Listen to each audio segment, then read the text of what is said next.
Hello all.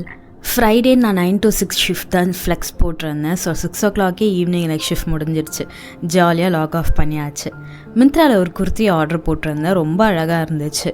சரின்னு சொல்லிட்டு போட்டிருந்தேன். ஒரு 2 piece குர்த்தி மாதிரி. அது இன்னொரு ஒரு டாப் வந்துட்டு அதுக்கு மேலே இந்த பிளாக் கலர் கோட் வர மாதிரி அப்படி தான் போட்டிருந்துச்சு கேட்லாகில். பட் டெலிவர் ஆனப்போ பார்த்திங்கன்னா ஃபுல்லாகவே அட்டாச்டு. அது ஒரு சாலிட் குர்த்தி மாதிரி இருந்துச்சு. என்ன பிரச்சனைனா ரொம்ப டிரான்ஸ்பரண்ட்டாக இருந்துச்சு.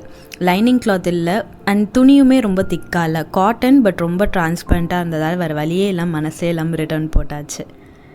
கிருஷ்ணா வந்துட்டு ஃப்ரைடே தான் வந்து ஆஃபீஸ் போயிருந்தார். ஆஃப்டர் அ லாங் கேப் ஒரு 15 days பக்கம் ஆஃபீஸ் போகாமல் இருந்தார். ஃப்ரைடேலேருந்து தான் போக ஸ்டார்ட் பண்ணியிருந்தார். ஸோ மாமியார் வீட்டிலேருந்தே போயிட்டு வந்தாச்சு. சாட்டர்டே மார்னிங் டிஃபனுக்கு வந்துட்டு அத்தை பொங்கல் அப்புறமா சட்னி சாம்பார்லாம் செஞ்சுருந்தாங்க. எனக்கு ஒரு ஆர்டர் இருந்துச்சு cup cakes and biscuits. So இங்கே வந்துட்டு என்கிட்ட மெட்டீரியல்ஸ் எதுவுமே இல்லை. நான் என் வீட்டுக்கு போயிட்டு தான் செய்யணும். அங்கே வீட்டுக்கு போயிட்டு நான் வந்துட்டு செஞ்சுட்டு திரும்ப நைட்டில் ஈவினிங் எப்போ முடியுதோ அப்போ திரும்ப ரிட்டர்ன் வரதா தான் பிளான். கிருஷ்ணா அவரும் வரேன்னு சொல்லியிருந்தார். பட் அவருக்கு ஒர்க்கிங். ஸோ அவர் ஒர்க் பண்ணுற கேப்பில் நான் சும்மா சுற்றிட்டு இருந்தேன்.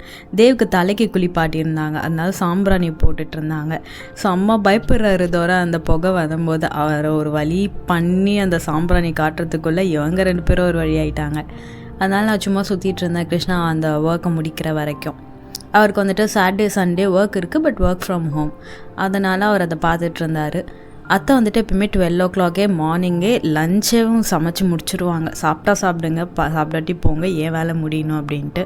நாங்கள் வந்துட்டு கொஞ்சம் ஏர்லியராக கிளம்புறதால லஞ்ச் பேக் பண்ணிவிட்டு வீட்டுக்கு போய் சாப்பிட்லான்னு சொல்லிட்டு அவர் ஒர்க் பண்ணுற கேப்பில் நான் லஞ்சும் பேக் பண்ணிட்டேன். காரக்குழம்பு, கீரை, அப்புறமா வாழைப்பூ கூட்டுலாம் பண்ணி வச்சுருந்தாங்க. ஸோ அதெல்லாம் பேக் பண்ணி நான் ரெடியாக வச்சுட்டேன். இவருக்கு ஒர்க்கில் கொஞ்சம் கேப் வந்த உடனே கிளம்பிடலாம் அப்படின்னு சொல்லிட்டு.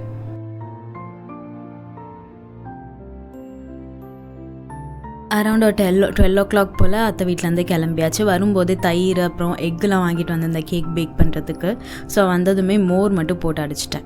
மோர் வந்து நான் மிக்சியில் ஃபஸ்ட்டு போட்டு உப்பு கொஞ்சம் ஆட் பண்ணி அடிச்சுட்டு அதுக்கப்புறமா தான் வாட்டர் ஆட் பண்ணுவேன். ஏன்னா அப்படியே தண்ணி வந்து மிக்ஸி ஜாரில் ஆட் பண்ணால் தெரிச்சிருவோன்னு ஒரு பயம்.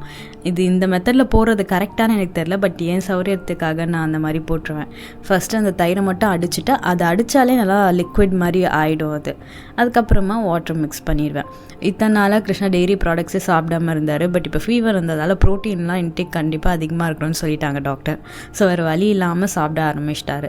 ஸோ 2 பேருக்கும் வந்துட்டு ஃபஸ்ட்டு மோர் அடிச்சுக்கிட்டேன். அன்றைக்கின்னு பார்த்து வெயில் செம்மையாக அடித்து தள்ளிக்கிட்டு இருந்துச்சு. நாங்கள் போனது வேறு மதியம். ஸோ கண்டிப்பாக மோர் தேவை அப்படின்னு சொல்லி குடிச்சிட்டு ஃபஸ்ட்டு குக்கீஸ் வந்துட்டு பிஸ்கெட் வந்துட்டு சீவ் பண்ணி அதை தான் பண்ணேன்.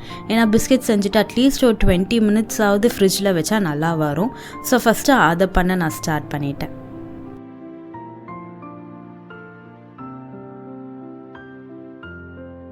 14 பிஸ்கெட்ஸ் கேட்டிருந்தாங்க. ஸோ நான் ப்ளஸ் வீட்டுக்குமே சேர்த்து போடலாம் அப்படின்னு நிறையவே போட்டிருந்தேன்.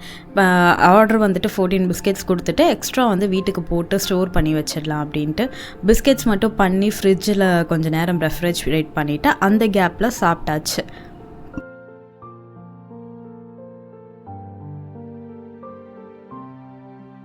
சாப்பிட்டு முடிச்சுட்டு கப் கேக்ஸ் 6 கேட்டிருந்தாங்க டெலிவரிக்கு. ஸோ அதை ரெடி பண்ண ஸ்டார்ட் பண்ணிட்டேன். ஈவினிங் 6 o'clock டெலிவரி கொடுக்குறேன்னு சொல்லியிருந்தேன்.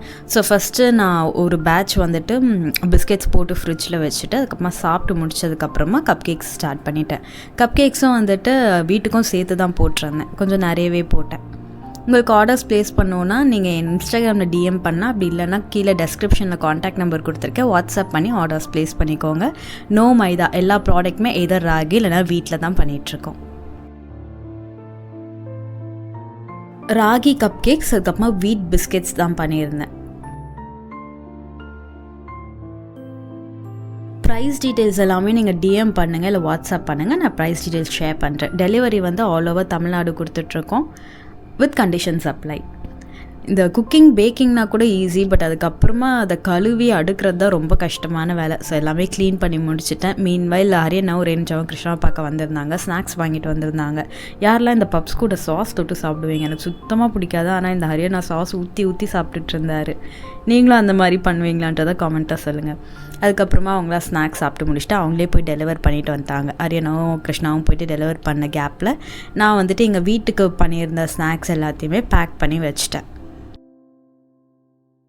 பேக்கிங் ஒர்க்லாம் முடிச்சுட்டு திரும்ப நைட் அரவுண்ட் ஒரு 10 o'clock போல் கிளம்பி மாமியார் வீட்டுக்கு வந்தாச்சு.